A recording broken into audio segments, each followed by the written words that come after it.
Hello, I'm Sue Stockdale, Deputy Editor of Coaching Perspectives magazine, and I'm here with Hetty Einzig, our editor of the magazine, to find out what's coming up in the next edition of the magazine.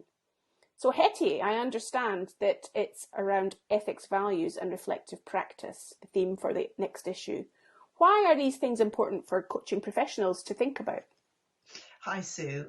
Great to be having this chat because I really do believe these are incredibly important issues, not just for coaches, but since we're focusing on coaching, coaches are trained to focus in on the detail, to focus in on their client and to dig down underneath what's being said and to really drill down to the answers using questions and reflection.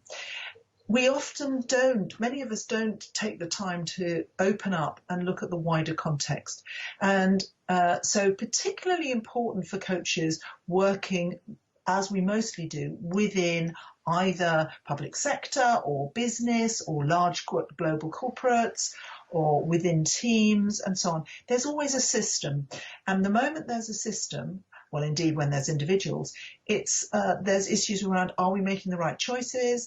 What about conflicting agendas, conflicting needs? How do we navigate our way through those kinds of dilemmas? So I'm very excited about the upcoming issue because it's full of really juicy stories about how coaches have dealt with these issues and some really hot tips and tools so that we begin to think about these issues. And that's the other bit of it, the thinking time. That's definitely an important factor, Hetty. And you're an experienced coach. Can you give us an example of what some of these issues might be from your own experience and how they can be resolved? Well, one issue that I reflected on, it's actually talked about in, just to name one of many excellent articles, our deep dive is by Donna Ladkin, who's professor of leadership ethics and has just moved back to the States from being professor at Plymouth University. And she talks about an issue that comes up when you, as a coach, get given unasked, without you requesting, a piece of information that you really shouldn't be privy to. So, for example, you're coaching someone and someone stops you in the corridor as you're on your way to meet the client and says, oh, by the way, really bad news, but they're going to be laid off next, in a couple of weeks. Well, what do you do with that information? Is it unethical to keep coaching the client as if you didn't know this? But it's equally unethical to share the information ahead of the fact, you don't know when and where their line manager or their boss is going to share it. So that's one very specific issue. Another issue that comes up is where you get conflicting agendas within a team. So you get called in to do team coaching, for example, and you discover that the head of the team doesn't really have their heart in it. She or he might be using this exercise as a way of, as it were, kind of flushing out people she feels are underperformers and as a sort of way of making them look bad and therefore kind of moving them on. There's all sorts of things like that going on. And then, of course, as has happened to me, you're coaching somebody and they put on your desk, as it were, they bring to the session an outright case of fraud and malpractice. What do you do then? So those are some of the issues. Those are tough dilemmas that coaches face. And as you know, Hetty, we are often working on our own. So how does a coach seek to address those challenges? Well, very good question, Sue. It's really, really important. And I know you and I both share a passion for supervision and the importance of coaches themselves feeling and being embedded in a supportive system. We live in a world where has been rocked by some very big sort of seismic shifts, if you like, in our foundations of authority. It used to be that you could kind of look to government, or you could look to the legal profession, or you could look to your faith, your religious institutions for a steer on how to behave in the world, how to live, as Aristotle said, a good life. And a lot of those have been seriously undermined, exposed as being fallible or even downright corrupt in the last, let's be generous, 20 years. But in very recent years, we've also been rocked by the financial crises and the uncovering that people are often acting in very, very selfish and downright corrupt ways. And it seems to me that coaches start from a fantastic base of wanting to bring out the best in their clients. And by the best, we mean that the best in every sense, not just high performance, but the best that person can be in their lives. And for that, as you say, it's tough. We also need to be supported by our infrastructure, of which supervision is a key part, to explore our own responses to these dilemmas, our own responses to what does it mean for us to be the best person? When do we need to summon up the courage to whistleblow, as it were, to say, no, this is actually not acceptable. So supervision is an important facet of being able to deal with ethical dilemmas. Definitely important, and I think it's a big part of supervision training. It certainly was in my training for supervision, that how would we deal with X, Y, and Z. And, we looked at case studies, we had deep discussions about what would you do if. And that's been very helpful. So I'm sure those listening to this recording will be intrigued to get a taste of what might be in the magazine that can help them. Can you give us some idea of some of the features that will be included in the next edition? I can indeed, and one of the things that I love about this issue, just to sort of slightly sidetrack, is that it's such a juicy issue. Anybody who likes thrillers or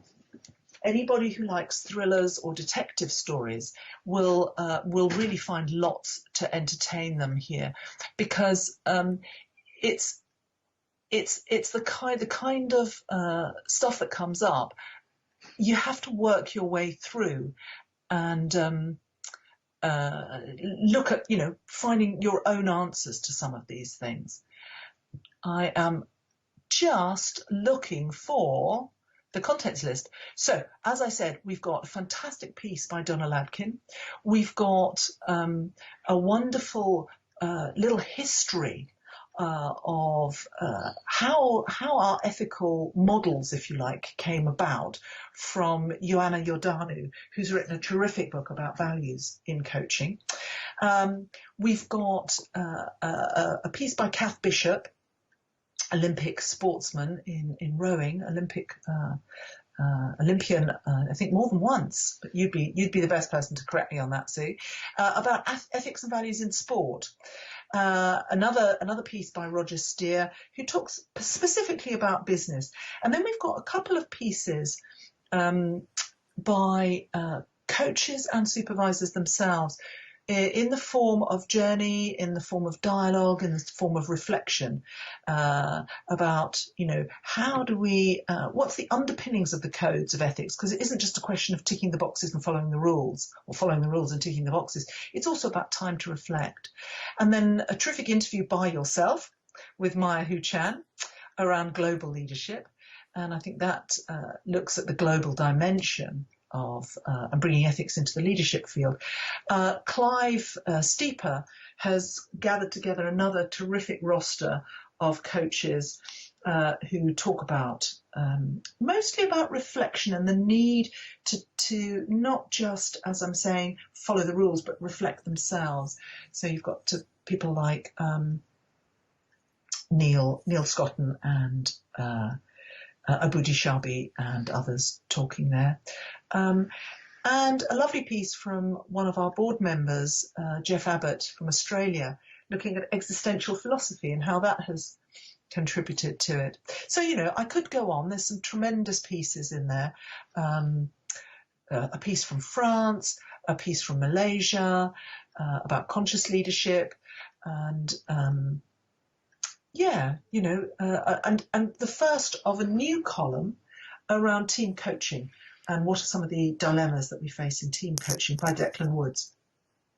Sounds like there's a real cornucopia of interesting articles there, Hetty, and I get the sense from what you're saying that there's not always a right answer. There's no black and white way of necessarily dealing with some of these issues. Absolutely, absolutely. I think that's very, very true. And that's, I guess, why I think they're exciting. This is an exciting and rich area for those, coaches like a challenge. We like to grapple with things.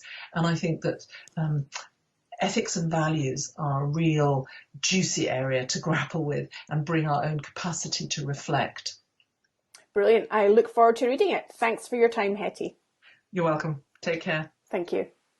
I'm still recording, Hetty. I just wanted to add on to the end because there was midway through you talked about Kath Bishop and you called her an Olympic sportsman.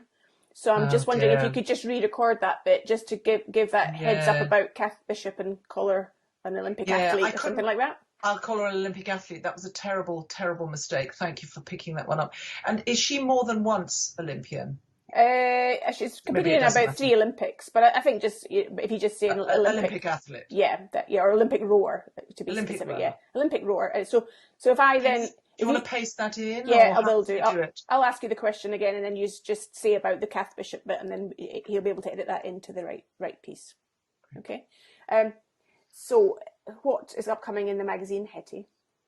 We've got a lot of terrific pieces. So, for example, a really juicy piece by Kath Bishop, Olympic athlete, about ethics and values in sport. She was an Olympic rower, and she looks at some of the sort of more delicate issues, if you like, around, it's not always cut and dried. There's a right and a wrong. And she talks about behaviours and attitudes that need changing in sport and how that's being done.